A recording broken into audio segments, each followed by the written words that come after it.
Bonjour à tous, amis riders, et c'est le grand retour du top 5. Aujourd'hui, on va parler de 5 figures pour débuter en roller, et mon critère de sélection, c'est uniquement parce que je les aime. Comme d'habitude, il y avait Francis, il y avait Sébastien, et puis Paulette. On était tous amoureux d'elle, on se sentait pousser les ailes. Comme d'habitude, les commentaires sont un espace d'échange et aujourd'hui, je suis curieux de savoir quelle est la figure que vous avez appris en premier. Dans mon cas, c'est rouler sur 2 roues.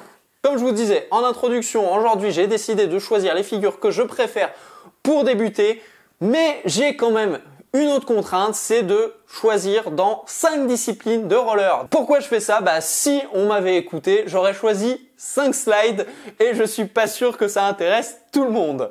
Numéro 5.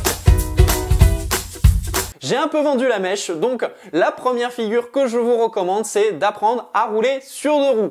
Pourquoi j'aime cette figure? Déjà parce que c'est la première que j'ai appris, c'est l'une des plus faciles parce que il y a juste à lever ses patins sur les pointes ou sur les talons. Ce que je vous recommande, c'est déjà de commencer talon pointe. Il y en a 2 autres, c'est soit que sur les talons, soit que sur les pointes. L'avantage, c'est que techniquement, ça vous permet de travailler votre équilibre. Et en plus de ça, il y a un certain nombre de figures qui ne nécessitent pas d'utiliser les 8 roues. Alors la question, est-ce que c'est utilisable dans la rue? Oui, vous pouvez le faire dans la rue, même si ça n'a pas beaucoup d'intérêt. C'est juste un exercice qui est technique. En slalom, c'est beaucoup plus utile. Alors là, en slalom, si vous voulez apprendre une figure, c'est tout de suite, vous apprenez ça.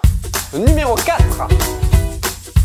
Et là, ça va être un saut. On va commencer par un saut qui n'est pas un saut trivial, qui est le saut normal, mais le 180. Le 180, c'est une figure que j'adore. En plus, c'est un saut qu'on appelle de feignant pour une seule raison, c'est que ce n'est pas techniquement très difficile. Déjà, quand vous faites un 180, le premier mouvement que vous allez faire, c'est tourner le haut du corps pour voir où est-ce que vous allez ratterrir. En réalité, quand vous allez sauter, ce qui va se passer, c'est que vous allez réaligner le bas du corps avec le haut du corps. Donc, en réalité, il y a peu de rotation.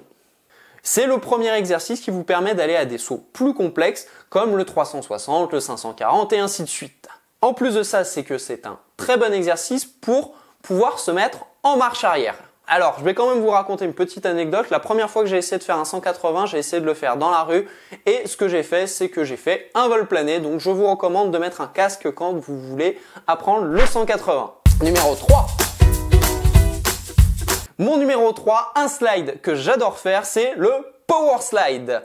Alors le power slide, c'est mon chouchou. J'adore ce slide, c'est celui-là que j'utilise le plus souvent dans la rue pour une seule raison, c'est qu'il est très stable. Donc pourquoi il est très stable? Parce que techniquement, quand vous allez devoir faire un power slide, vous allez vous baisser et vous allez écarter les jambes, ce qui va faire que vous allez augmenter votre stabilité. Et ce que j'adore dans ce slide, c'est sa stabilité. Il n'y a aucun slide qui soit aussi stable que le power slide. Sauf peut-être le magic, mais qui est plus compliqué à faire. Donc, pourquoi apprendre ce slide? Déjà, c'est l'un des slides les plus efficaces. Donc, si vous avez peur de descendre une pente, ça peut être utile d'apprendre le power slide parce que là, vous allez vous arrêter dans la pente. Il peut être fait à n'importe quelle vitesse, ce qui n'est pas le cas de tous les slides. Donc, c'est un slide qui a l'avantage d'être facile, polyvalent, et qui peut vous permettre de vous sortir de situations compliquées. En plus, techniquement, je ne vais pas vous dire qu'il est facile parce que c'est pas vrai, c'est pas un slide qui est facile parce que le problème qu'il a, qui est majeur, c'est que c'est un slide qui comporte de nombreux mouvements pour pouvoir y arriver. J'ai déjà fait une vidéo sur le sujet. Contrairement au parallèle, où le parallèle, on pourrait résumer ça par un virage comme ça et on n'en parle plus. Là, le power slide, il y a vraiment de la technique derrière. Il faut un peu d'entraînement, mais c'est un entraînement qui vaut le coup et c'est pas difficile parce que le power slide, vous avez peu de chances de tomber. Numéro 2. Alors, une autre figure de free skate que j'adore, c'est le snake. Le snake est majoritairement utilisé en slalom, mais il peut être utilisé en free skate et dans la rue. Pourquoi j'aime cette figure? Simplement parce que elle donne une sensation de glisse que je ne retrouve dans aucune figure. Le fait de devoir faire ça en roller vous oblige à vous incliner énormément et ça donne une sensation de glisse et une sensation de vitesse qui est géniale. En plus de ça, c'est que ça ressemble beaucoup au croisé, sauf que vous ne croisez pas, et il y a moins cette sensation que vous allez tomber par terre. C'est un exercice que je vous recommande, car ça permet de faire des mouvements rapides, ça permet d'aller vite, ça peut se faire à grande vitesse. En slalom, c'est la première figure qu'on apprend parce que c'est la plus facile et c'est la plus utile. Et le numéro 1. Bon, je vais surprendre personne, je pense que tous les fidèles de la chaîne savent que ma figure préférée reste la marche arrière. Donc la marche arrière, pourquoi la marche arrière? Pourquoi j'ai choisi en numéro 1 la marche arrière? Pour la bonne raison, c'est que si vous demandez à n'importe quel débutant, et je suis d'accord avec eux, quelle est la figure que tu veux apprendre, ils vont répondre la marche arrière. Et la marche arrière, moi j'adore ça pour plusieurs raisons. Déjà, j'adore la sensation d'être en arrière. En plus, la particularité de la marche arrière, c'est que c'est très stable comme position parce que vous pouvez ne jamais lever les patins du sol. Par exemple, j'ai une petite anecdote. Une fois, ma sœur m'a dit « Gaëtan, je suis sûr que tu ne peux pas patiner sans lever les pieds. » Donc, ce que j'ai fait, c'est que je me suis mis en marche arrière et je me suis mis à rouler de façon indéfinie en arrière. Et je n'ai jamais levé les jambes du sol.